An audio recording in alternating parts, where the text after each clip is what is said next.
welcome back for a brand new episode of The Witching Hour. I am Perri Nemroff. That is Haleigh Fouch, and I missed that Haleigh Fouch so much.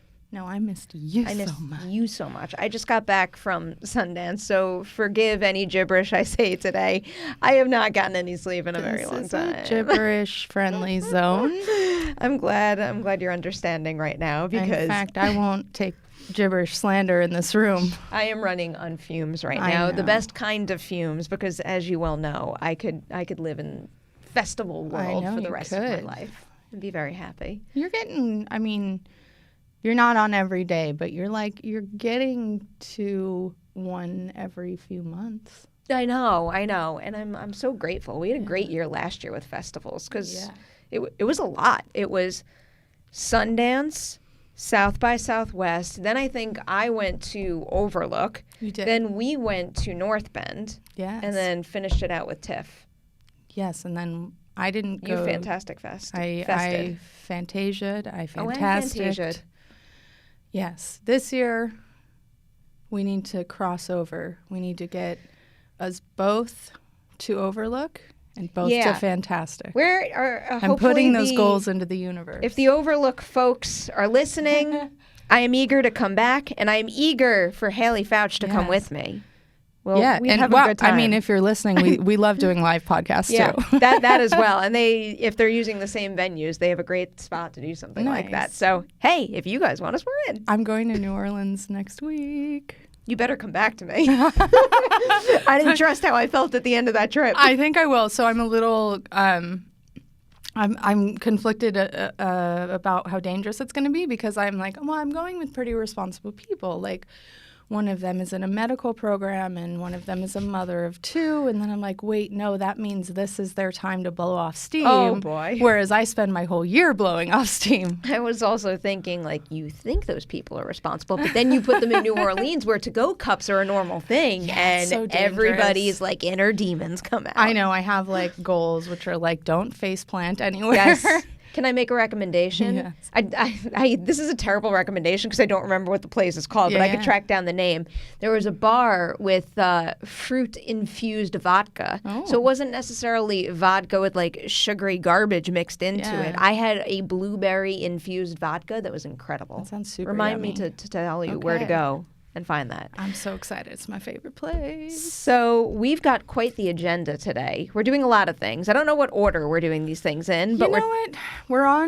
You're on fumes. Yes. I'm on painkillers. Oh, okay. Does that level us out? Just saying it's going to be a loopy endeavor. There are no rules, and we're going to talk about stuff. Yeah. That's the promise. Okay, so the stuff that we're going to talk about is many of you have been like, what's up? Have you seen Dracula yet? Yes. I have not seen all of it because, so the plan today was we're going to talk about my Sundance midnight movies, and we're also going to talk about Dracula with the intention of me having watched the entirety of the series. But I was so tired last night, I fell asleep at the beginning of episode 3, and I was just fried, guys. It wasn't necessarily a reflection on the material I was watching. I was just like wiped out.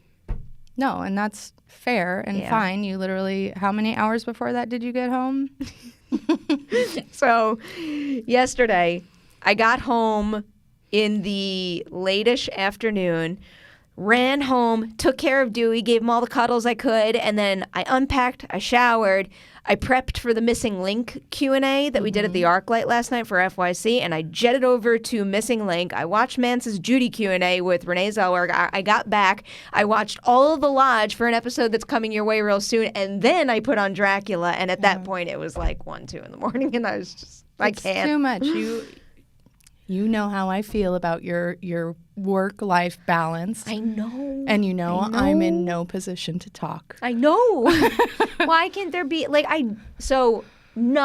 know most people out there don't want to have more hours in the day to keep working, but I genuinely want more hours in the day to consume more content. It's so frustrating to me. Oh, I want to watch everything. There's just too much. It's too much content. It's like that old psychological study that actually showed that the more options you have, the less satisfied you are with your selection. That's entertainment now. Like, you can never be fully satisfied. That makes so much sense. I can't believe I've never thought about that before. I didn't until I was in like rudimentary psychology class and had the same thing where I was like, that makes so much sense. It does. It makes too much sense, actually. Yeah. It's freaking me out a little right now. Anyway, that being said, we're going to try to streamline some of that content for you. Well, because she was at Sundance, obviously, and I just did TCA, which is the Television Critics Association press tour, which happens twice a year, and they bring out like all the TV shows that are coming up. And I'm going to tell you what I can about what I've seen, and what I can say for sure, because it's not under embargo, is like how many genre TV shows are coming up. So we'll talk about movies. We'll talk about TV. Where do we start? Well, we were going to do Dracula. Dracula first. Yeah. Okay. Let's do it. Right. So I have finished it.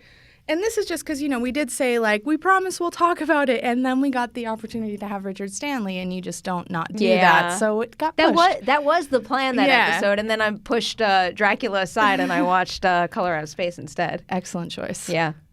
So Dracula, just to get this out there, I found so enjoyable and wonderful and satisfying for half of its run. And then starting halfway through episode 2 was like, oh, this is going in a very Moffat-y direction that I'm not particularly in love with, which is to say overly cerebral and a bit pretentious.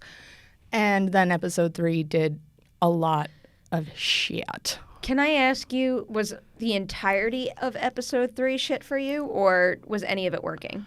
I was okay with like maybe the first 10, 20 minutes. Because that is where I ended, and I was liking it up until that point. Like, I was fine. Yeah, you might end up liking it. Some people have. Yeah. For me, it was the end is a total miss. To the point that it's like, on one hand, I go, well, damn, they did something different with Dracula, and that's very hard to do.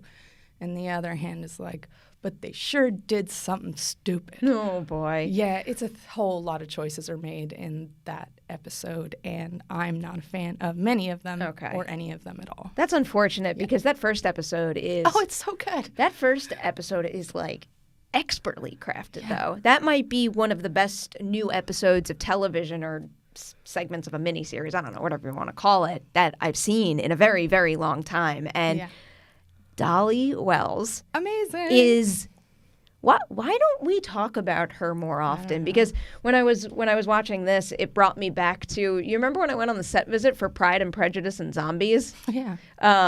So it was like the dead of night, someplace outside of London, freezing cold. They put us in a barn where we were watching stuff on a monitor, and I was the only one who like sucked it up and went outside. And the scene that I got to watch is, if you've seen the movie, the Dolly Wells scene where Lily James comes up to her and, zombies in the title, you know what's going down. A zombie thing. But I just remember thinking that moment that I got to see was so great. And, the movie overall didn't really pan out all that well, but she was something else. But oh my God, is she commanding in this series? And it's just a great example of like giving someone the opportunity to do something.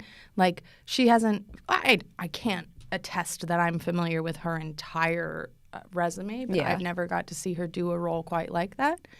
And she was incredible and really steals the show. Although Claes. That's what I was going to say. Claes. He's a very good Dracula. Very, very good. And something I really like that he gets right is that Dracula is such an asshole. He's such an asshole. He really is. And I enjoy watching Claes. I will say it again, even though I'm certainly uncertain about how you say it. I enjoyed watching him relish the almost petty aspect of Dracula. I thought he was great. I also thought in the beginning, obviously I'm focusing on the beginning material because that's what I spent the most time with.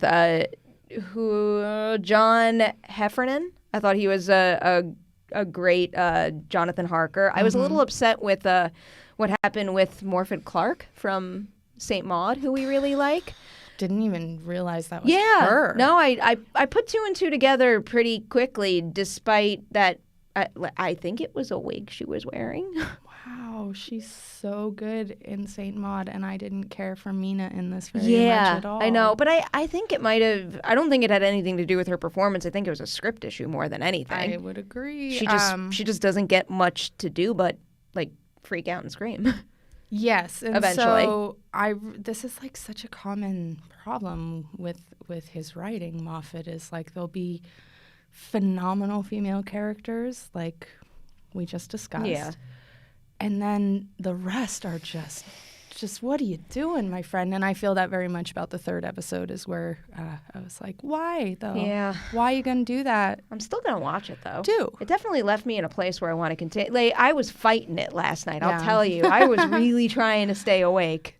Well, okay, so spoiler warning, because for something that came out literal weeks ago. But just to be, spoiler warning, I am going to talk briefly about what happens between 2 and 3. Are you on board with that? The time jump. It's hard to answer that question without seeing where the time jump leaves me. Uh-huh. I will say with episode 2, that narrative wasn't as refined as 1. Yeah. It's like the thing that wowed me so much about 1 is how riveted I was by one-on-one conversations and how well all of that plays. Yeah. Not necessarily like the big bolder moments or something with violence. I thought that was all very Quite well liked those executed too. in episode 1 too. Yeah. But I really couldn't believe how powerful some of the dialogue-driven scenes were. And that was lost in episode 2. I don't think that the lines were as strong. No. But, they worked well enough. And I was still engaged. And especially when Dolly Wells popped up, I'm like, oh, I'm fine now. And I like the bottle aspect of putting it on the ship that brought Yeah. him to the new shore. Like, that's a fun take on the mythology and, like, a place to dig into. Yeah. I'm also just really into the idea of the Demeter right now because of the Andre Overdahl movie that they're working on. So it was just like the second episode 2 started and I realized where we were going with it. I'm like, oh, I like this. Yeah, it's cool. I like I agree that the lines aren't as strong, and I think that definitely continues in episode 3. I think nothing is as strong in that episode. It is also, though, that big game of mental chess. I thought was like, and when they get so literal with it, Yeah. all right, guys, I this can isn't understand Sherlock. that. Tone it down. Ay. But it's an interesting show, and I'm glad I watched it, even though it was truly, I think I said this last time we brought it up, one of the biggest journeys from love to hate in a period of a few hours I've ever been on. And you're not the only person I've heard that from. Oh, no. I know there are a lot of, I'm sure I'll get a bunch of shit for having a strong opinion because that's how strong opinions work. But I know that I'm not alone on this one. Well, I've couched myself in some weird opinions before. I know this is a shared one. I got to follow up when I finish Yes, it. I please. might do it this weekend. So like the other I hate making excuses, but the other excuse I have is that the Oscars are right around the corner. So one of the things I'm prioritizing before next Sunday is I want to make sure by the time the awards are on, I have seen every single nominated short film. Oh, good for you. Yeah, so that's something that I'm making a high priority. That's always like my Oscar ballots. I don't know. So like it's different now because we work in a league of professionals. When I was with the civilians, I always won the Oscar competitions, right? But I have never once like actually watched all the shorts and been able to have that as a strong point in my ballot. I'm very conflicted as far as, winning ballots, winning pools, just because This is fun. like I would love to have. I mean, I could do this on my own if I wanted to. I mean, I'm competitive. I play to win. So when it comes to FYC and making predictions, I'm just predicting the winner. It has nothing to do about my personal feeling on the category and the films nominated. But I like having I should have a side paper that just ticks off what I prefer to win and if that will happen. I always do both. Well, not if I'm submitting it, but when I'm running ballots at home, I fill in the box with the one I think will win and then write like a little heart around the one I want to win. All right, you know what? Maybe I'll take the Haleigh Fouch approach to my ballot making this year just to see what happens. I have a feeling I won't fare too well in that, but In what you want to win versus, or in, yeah, I might be in a little bit of trouble. I don't know. And that's not to say I don't think the things that are going to win are deserving, but it just comes down to personal preference. Oh, which is why I think the whole award circuit is a racket, which you well know, because you can't, that's not how art works. get but it. that's what a boring conversation. Everyone has that on Twitter every 5 minutes. Yeah. Which is to say that I don't have many horses in this race. They're not really my movies anyway. Parasite? That's a horse. Little Women is a horse. I thought you would be big on Parasite. Oh, of course. I'm thinking it's got some good chances too. It's interesting. I had pre-DGA assumed it would take director and 1917 would take Best Picture, but now I'm a little like, could the opposite?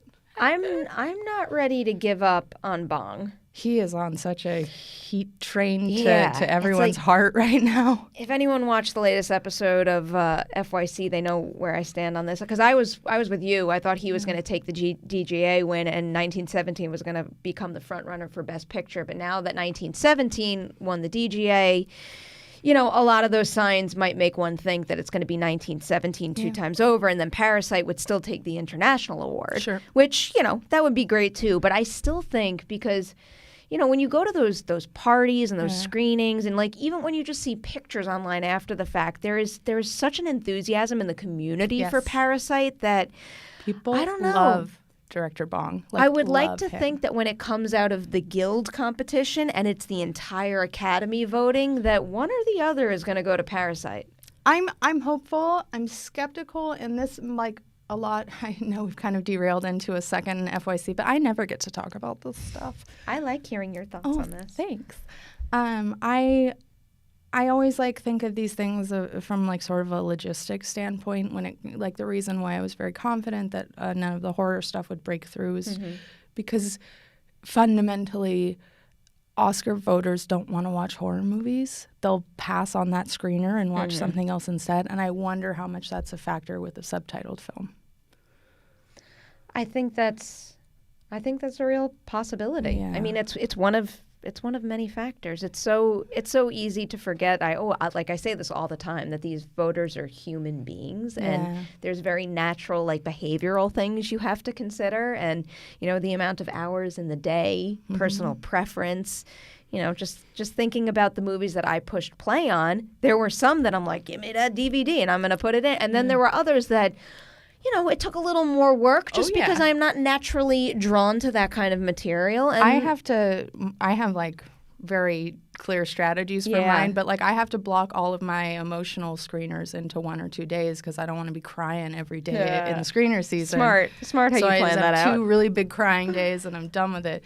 But I still make myself watch them. Okay. Even though it's not my type of movie. That's the thing. But you're right. It usually is one of the last things I do, to your point. And that's one of the hot topics right now. I forget who said, what was it, Carey Mulligan at Sundance, actually, where she made a comment about, voters being held accountable for the amount of films they watch. I don't know how there's a reality where you can make sure that every single Academy voter is watching every single thing, because the truth of the matter is there's just not that amount of time in the day. It's, as much as I want everybody to watch everything, I know it's not really possible. I had asked someone else casually, like, well, what do you think is the workaround then? How do you make sure that people are voting responsibly? And they were saying you can only vote for things that you have confirmed to have watched. That makes a little more sense to me. Maybe that's a way to, you know, baby step in the right direction. But it's a tough thing. It's tough. It's not. Well, again, I truly believe it's all a racket. But, like, this is a big example of why. Because there is no verification possible. Yeah. People will just... And to be fair, like, we tend to see everything, but that's our job. These are working filmmakers who do not have a lot of free time. And maybe they have families. Maybe they have other obligations. They're allowed to be people, too. Yeah, totally. So I don't know what the answer is there. It's really tricky. It is. And I think the real answer is just don't take it too seriously. Yeah, maybe. Or, it's a fancy pants show for fancy people. Don't take it too seriously, but... like engage and be part of the celebration. I think that's the thing that I love about the Oscars more than anything is just like the idea of the community coming together and rallying behind some of the most impactful films of the year. Yeah, and that's a great way to do it, and a great way to, I think we're on the same page here. My perspective is don't take it too seriously. Don't get offended if your films don't win. And if your films weren't nominated, join the celebration and make a point to celebrate those films in addition to what's being celebrated on stage. And I like what instead you of just getting said. really angry about everything that's really not like, you know, it's not like an epidemic, let's say, in terms of things that are important right now. Yep. But yeah, it should be a fun thing. Yeah, I couldn't agree more. Pivoting then from Oscars to new fun things. So it's just, I'm looking forward to the Oscars coming and going more so now because, Sundance for me is the kickoff of a new year. Yeah. So as much as I want to keep celebrating these other movies, it's like now I've seen all these new movies and the new crop of things that we're going to be talking about. So I'm so ready to move forward at this point. And basically what happened for me at Sundance is my top priority is being in that interview studio for 3 full days. So as much as I wanted to see every single movie on the midnight lineup, I didn't get that opportunity. It's pretty much just down to the ones that I could catch. And, admittedly, I'm going to give a disclaimer for a certain one because I watched that movie on a screener link in between interviews, so it's not really the best way to judge, but I do want to shout it out because I got the impression that it was very good. But I'm going to go alphabetically here based on how the midnight program on the Sundance website is written out. And it just so happens that one of my favorites is at the top. It's a movie called Amulet.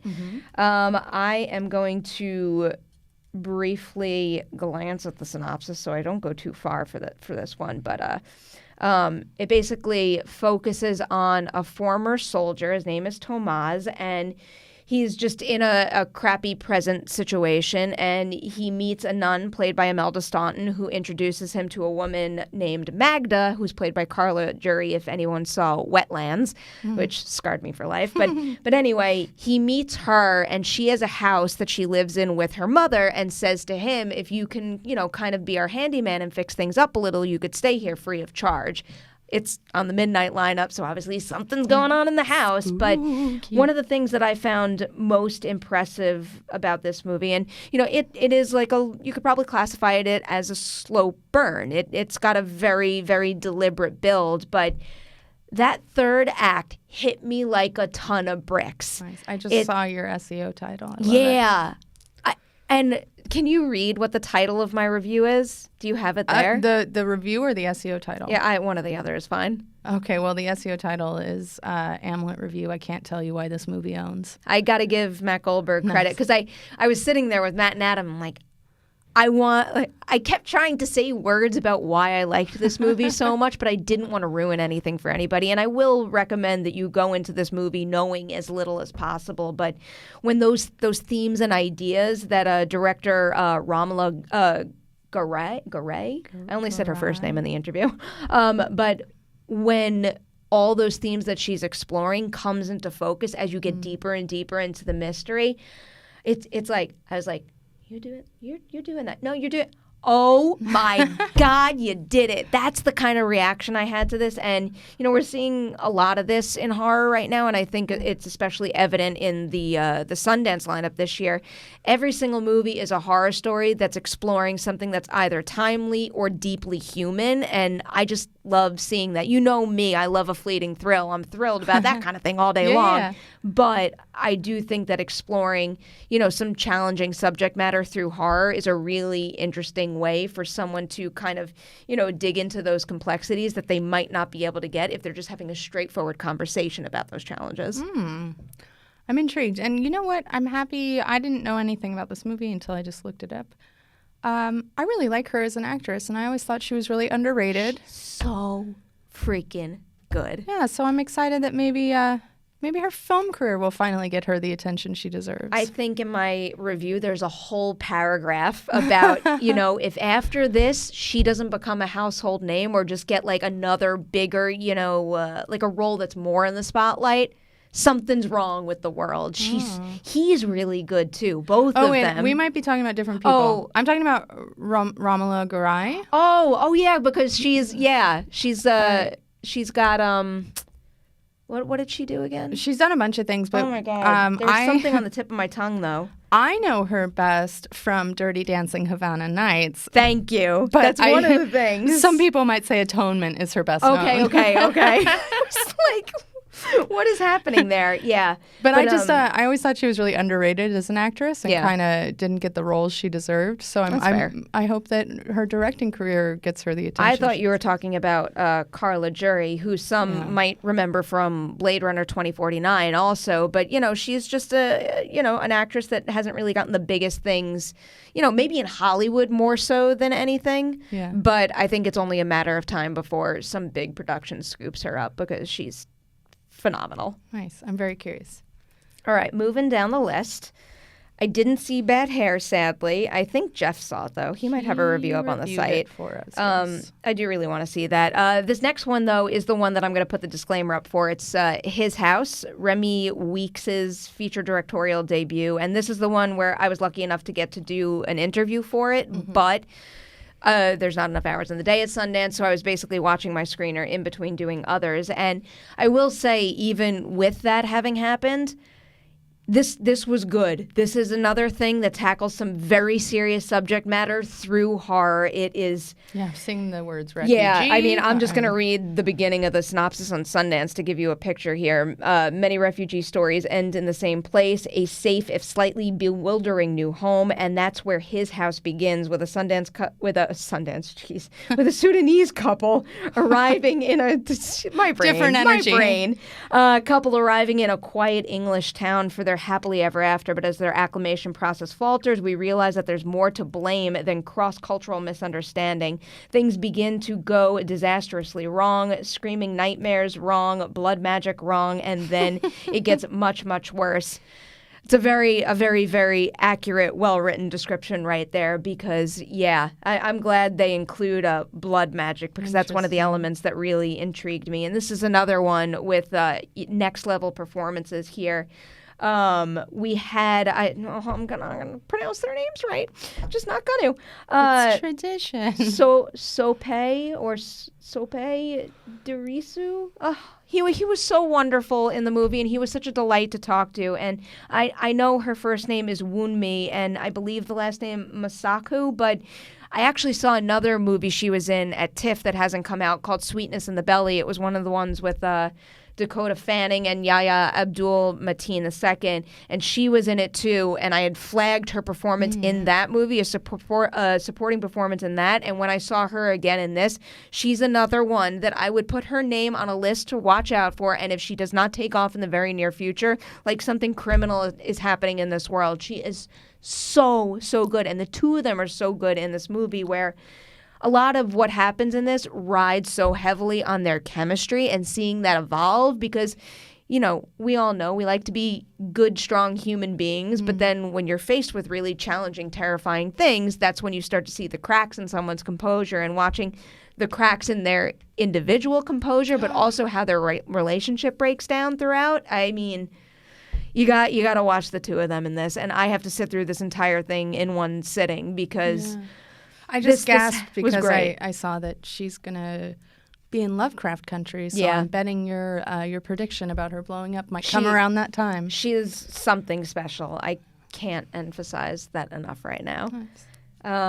Next up on the list is something we've both seen, Relic. Yay. Let's talk about Relic. Do you want to tell everybody about it because I've been talking so much? Sure. Yeah, I was able to, though I was not at Sundance, I was able to see Relic because I did an interview with the director who was lovely. And it's like a, you know, is it paranormal or is it just a creepy person movie? But it's about an older woman who is sort of descending into Alzheimer's, and her daughter and granddaughter come to be with her to help her after she goes missing for a few days, and she comes back all weird, and they don't know if it's just her brain decaying or if there's something more going on.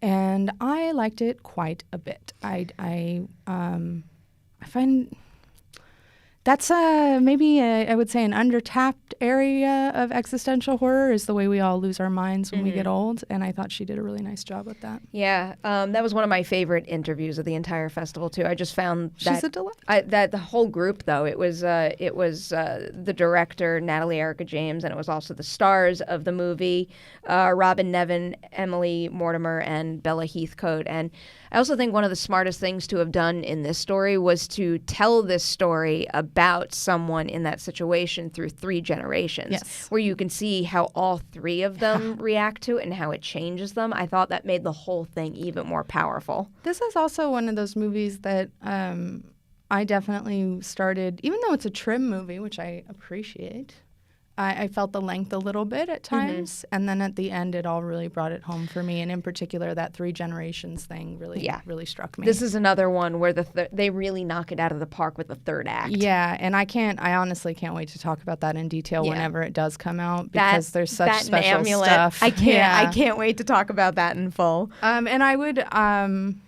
all the actors are great, but Robin Nevin I thought was so amazing as the older woman who's sort of losing her mind a little bit to the ravages of age, and very, very well cast. And alternately is very in control of herself and very much the woman she always was until the moments that she's not, and that's exactly how that goes, and that's exactly why it's scary. It's like, why did I just have a wonderful conversation with my grandmother, and now she's screaming like a child that she needs to get home, or her mom will be mad, which is what we dealt with in my family. Like, that's very confusing and terrifying, and, different things happen in the movie. Yeah. But it's that same feeling of like, do I still know this person?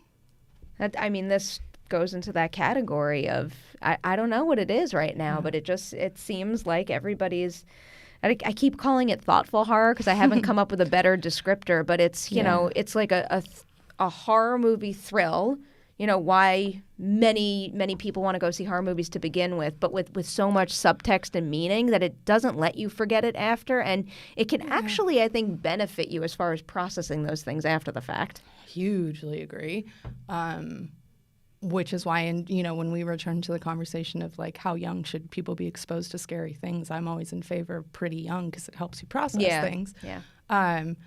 But I think, what you're hitting on here is what people have not figured out how to say, not elevated horror. Like, because that's no, because it's a shit expression, and we shouldn't. I know. But that's what they're trying to describe when they say elevated horror. Yeah, I know. Yeah. I'm going to stick with thoughtful horror then. Fancy pants horror. How about that? So going down the list here, Run, Sweetheart, Run was a Jeff movie, but I did get the director and the cast in for that, so keep an eye out for that interview. I don't think anyone saw Scare Me. Jeff might have, actually. But I did see The Night House, and I was wildly impressed by The Night House, and I'm more impressed by it the more I think about it. It's a David Bruckner movie. I believe we spoke on the podcast about The Ritual. I like his work. I like his work a lot. I like The Ritual a lot. I also really like his segment of the first VHS movie. I love his segment. It's the best one. It is, and I think his segment is also the best in Southbound as well. And it is also the best in the old movie Cell. The Signal. Yes. I always get them confused because there's 2 cells. There's 2 The Signals. Exactly. And they're like very similar plots. Yeah, it's fun. It's fun to write about movies. This was great. Speaking of thoughtful horror, this is a horror story about a woman and the process she goes through dealing with grief. That woman is played by Rebecca Hall, who, another theme of Sundance this year seems to be undervalued actors, because Rebecca Hall, I can't even describe how good she is in this movie. Based on my minimal description of it, you could probably already tell that it's a very heavy role to live in that headspace, because the very beginning of the movie, it opens up with the realization that her husband took his own life. Oof. And that's what she's struggling with the entire movie, in addition to, bumps in the night. And both of those things going together, it was overwhelming for me to watch as a viewer, and I can't imagine being in that headspace. But it's not the kind of movie where it's watching her wallow in her sadness. She makes that character, Beth, so, like, uniquely sassy might not be the right word, but, like, she's got, like, a real bite to her humor where... The best way I can describe it is there's a scene early on in the film, because she plays a high school teacher, and she's going back to work a little too soon after the incident, and she probably shouldn't be there, but she's there. She's looking through her book, and a woman comes in, the mother of a kid, and she's complaining about a grade, and she doesn't know what just happened to her husband. So just watching that, it's one of those back and forths that keeps you on the edge of your seat, even though nothing's happening, and you are studying her every single facial expression and the tone of her voice, and she carries that through from start to finish, that gives the movie a level of engagement that isn't tied necessarily to the haunted house vibes that Bruckner still executes very, very effectively. I have no doubt of that. If you've watched any of his movies, you know that one of the best tools in his toolbox, in a way, is the way he creates such atmospheric scenarios. And he does that big time here. Also, some folks described the audio, the sound work in this as assaulting. I thought it was extremely well done. Okay. I think it ties back to that idea of dealing with grief Yeah. very appropriately, but also where it pops up just, in the flow of events. Like, it was meant to do that. And I will tell you, the theater in the library jumped, screamed, everything all at once. Wow. And I thought it was very well done. Okay, that's interesting. And there's a show from TCA that had a soundtrack that was really bothering people. Mm-hmm. Some people. Yeah. Some people are obsessed with the show, as I am. And I was like, that's the perfect score or soundscape or whatever you want to call it. I was going to ask, like, are you sensitive to noise? But I'm actually usually very sensitive to noise, so it's not that.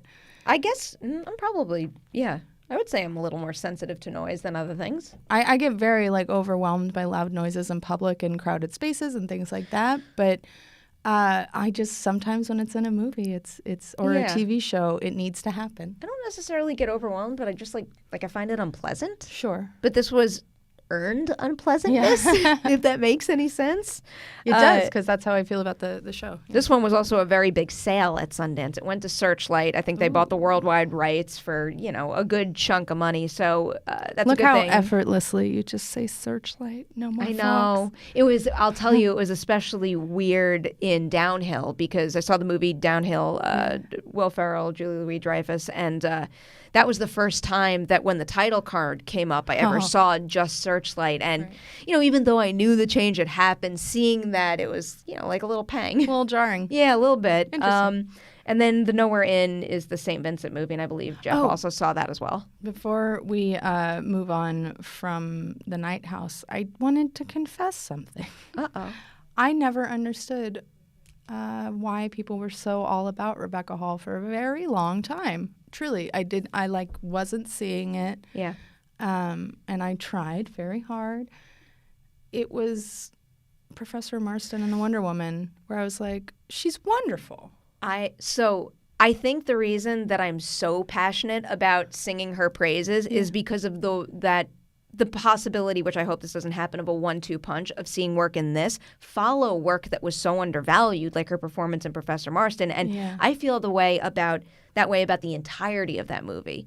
That movie should have been an award season contender, and it flew so far under the radar. And looping it back to Relic, so Bella Heathcote comes in, and I couldn't contain myself. I had to tell her how much I love that movie, and it was just it breaks my heart that happened. And I will bitch a little.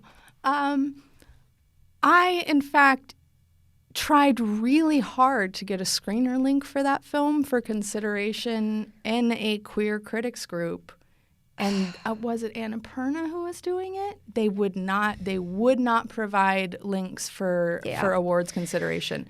And it was coming out on home video soon, so there definitely were links. They blocked it. Yeah, I don't understand that. I think that one kind of just fading away into nothing. Yeah. I have to blame the marketing and the strategy on that, because I believe it had a TIFF debut. Nobody talked about it there. Yeah. Then it came to New York Comic Con, and that's where I was first exposed to it, and I was very excited about it. And, the year that Wonder Woman also hit theaters, you would think that it would catch a little of that wave because of what it's about, but it just seemed to me like they had everything working in their favor and did nothing with it. I know, it's very upsetting. I love that movie. I'm glad you feel the same. I just rewatched it recently. Really? It's so lovely. And why does my brain do this? The actor's name, the lovely actor. Luke Evans. So wonderful in it. Yeah, my brain wanted to say Evans something. There we go. You were almost there. There's one more movie I want to mention that's not on the midnight lineup that I think should have been. I believe it was part of the Next program, because it uses Screen Life, so an innovative way to tell a story. But having walked out of it, I think it might have been even better off if it were on the midnight lineup. And it's the Joe Keery movie Spree. Okay. So in that, he plays an Uber driver, which in the movie is called Spree instead of Uber. And, he's also very into his social media presence and his YouTube channel. And he wants to get followers. And he pursues a very dark path in order to get all those likes and followers and views. And I wouldn't say it's executed perfectly by any means, but the premise is inherently fascinating. I can't get enough of screenlight format and what it takes to do something like that. And I thought the idea of having the GoPros around the car was very, very well done, very well edited.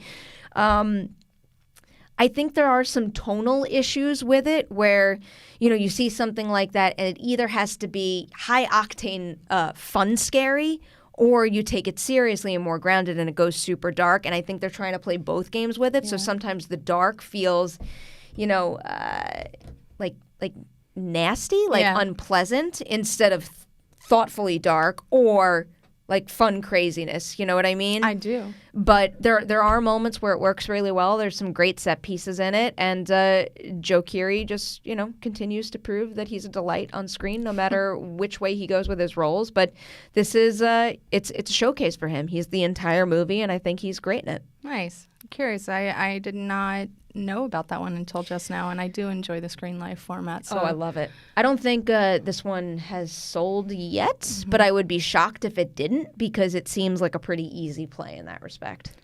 You also saw Most Promising... I did. Oh, yeah. That can go in the genre pile, too. That movie is excellent. That's also a very difficult movie to talk about because I said this in our review that I did with Jeff and Mance. You watch that trailer and you think you're getting one thing, and they do give you a little bit of that, but they give you so much more. So part of me does fear that the trailer is going to misrepresent the movie and some might be upset, but I think it leaves so much more to be explored, and all that exploration is so, it's so full and well done and vibrant, and that was just one heck of a feature directorial debut from Emerald Fennell. I still can't believe that that's her first feature. And I know she has a lot of experience behind the scenes, showrunner of season 2 of Killing Eve, amongst other things. But the attention to detail in that, and I mean, speaking of tone with Spree, the tone she hits in this, there's a lot of things coming together, and here's an example of it all coming together pretty damn well. And Carey Mulligan is so good, and Bo Burnham also. Oh, nice. I just went in with all the assumptions in the world with his character, and what he does with him so believably is, again, wildly impressive. But I hope this is a performance from Carey Mulligan that we keep talking about, because she breathes a really unique, refreshing sense of life into that character. And it's this movie goes on like a wild arc for her, and a very difficult arc for one actor to achieve from start to finish, and she does it. And this is another one where, holy shit, the third act. All right. I can't say enough about that movie. I'm very excited. I was already excited because the poster was so good, and the trailer was so intriguing. You're going to love every little element in it, though, because there's so, simple things, like the nail polish she wears, everything speaks to the character, everything speaks to the situation. And sorry, I'm going to ramble on and on. This is also one of the movies in the festival that I think had one of the best ensemble casts. And it's a situation where the rest of the ensemble each gets their moment. But everyone from Christopher Mintz-Plasse to Adam Brody, Alfred Molina has some great material in this. Alison Brie. Alison Brie has this one scene with Carey Mulligan at a restaurant, and I think it's my favorite scene of the entire thing. It's another example of just a simple conversation being so freaking nerve-wracking and exhilarating because of two great performances. Wonderful. And you know what's most exciting about this to me? Unlike most of the Sundance titles, we get to see this very soon because Promising Young Woman is out in April? April 17th. Oh, good memory. I happen to have been writing up my interview, which is probably on Collider.com as we speak, as you listen, whatever, as you watch. That's it for my genre assessment of Sundance 2020. Okay, and sad to say, my genre assessment of Winter TCA 2020, because there will be another one in July. Not much genre on TV coming up these next few months. Bummer. Yeah. At least we have The Outsider to go back to. Yeah. So we know that obviously What We Do in the Shadows is coming back for season 2, and that's exciting. The Outsider is ongoing. And I'm looking at the list of all the things that were presented, and I'm like, damn, there's really not much else. So there was Penny Dreadful, City of Angels, which is intriguing. Who's leading that again? Natalie Dormer. Yeah. And if you are not familiar with what they're doing with that, it is not related to Penny Dreadful. It is set in a different time period in Los Angeles, pre-World War II, sort of weirdly is rooted in like the creation of the Los Angeles freeways and how political that was, and changed the geography and just tone and I don't know, everything about the city basically. But that's like the real world stuff. It's also very much rooted in Mexican, South American, I don't want to say religion. I think it's like folklore faith type things. Okay. Like Santa Muerta is a character in it. And I believe I'm under embargo and I can't say anything about it except to say that it exists. Okay. And it has an interesting take on that mythology. And I'll be curious to see how that maybe goes over with an audience, since it is pulling from faith as opposed to, like Frankenstein. Yeah. So that'll be interesting to see. And the other ones, there were 2 more. Okay, so I haven't watched this yet, but upcoming is on Lifetime, apparently. No, not Lifetime. Freeform. I was about to say, that's not usually in our wheelhouse, but sure. No, Freeform, but apparently a bit of a sexy witch thing called Motherland Fort Salem. I didn't see it, but it's coming up pretty soon. And there was one more. Oh, Devs, which is mostly sci-fi, but you know how Alex Garland is. Like, he definitely teeters into horror. And I'm eager to see that. While being under embargo, I will just say that of everything in TCA, that excited me the most. I'm so excited. It was just scrolling through the IMDb page right now. It's a hell of a thing with a hell of a cast, and it does not take it easy on the audience because it's Alex Garland and he never does. He wants you to think with your whole brain. Yes, please. And I can't wait till it's out and I can talk about it because they sent us all the episodes, and that's a lot to keep in. It's a lot to keep locked down. When does that come out? I want to say March. March 5th. Yeah. Thursday, March 5th. Okay, I'll watch that. I'm going to far. My goal, so here's one of my New Year's resolutions. This is going on a tangent. It's to prepare in advance more. I need to start looking at the schedule. I say I'm going to do this, but then you know what happens. We get assigned all these things last minute and it throws the whole schedule off. But I feel like I'm really excited for Devs, and I want to make sure that I'm ready for it. Yeah, you should. I haven't been ready for enough.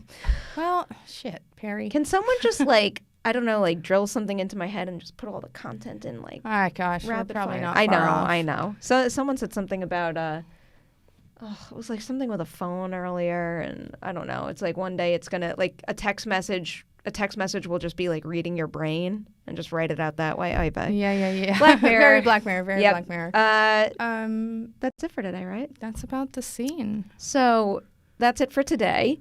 But we have something really cool that we've already shot that I think you're going to enjoy next week. Some of you guys know I'm a big fan of the movie The Lodge, and we had the directors of The Lodge in studio for a lengthy conversation. The movie hit select theaters on February 7th, so what we did is the first half of the conversation is completely spoiler-free, so if you go into it not having seen the movie, you are very safe, and they just have they came from a very interesting place of falling in love with horror and finding each other as co-directors, so there's a great conversation there. But for when you've seen The Lodge, we really went into it, and a lot of interesting details came to light. So I highly recommend checking that out next week. Yeah. But thanks for watching and listening this week. Hey, Haleigh, where can everyone find you on the interwebs? You can find me on Twitter at Haleigh Fouch and Instagram at Haystack McGroovy. And I'm on Twitter and Instagram at Pete Nemiroff. But I'll also tell you, again, go on over to Collider.com. That's where you're going to be able to find all of our interviews, all of our reviews. I think most of the movies that I brought up in that little preview there, I did interviews for. So if you want to hear more about them, that's where you're going to find them. I hope you enjoyed this episode, and it's official. You have survived the witching hour.